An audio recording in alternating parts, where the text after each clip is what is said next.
This video is about why square footage that's listed in a property listing matters. And I'm not talking specifically about the amount. I'm talking about where in the house that square footage is, how it's distributed.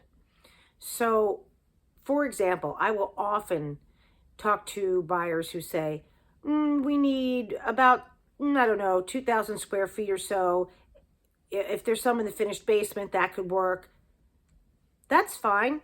And for many people, that statement is actually accurate. So if the house on the main 2 floors, for example, is 1,700 square feet and there's a finished basement of 300 square feet, that really could work for certain buyers.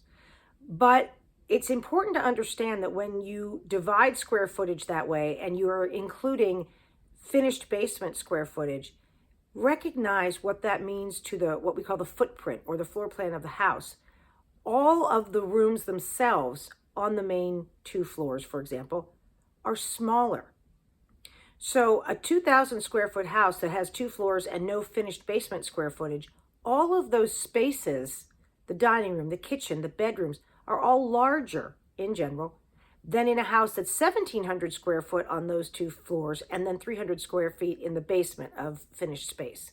So just be aware. I'm not saying one is better or worse, but depending on what your needs are and how you use the space, they're not identical or interchangeable. It is a different scenario depending on how that square footage is divided.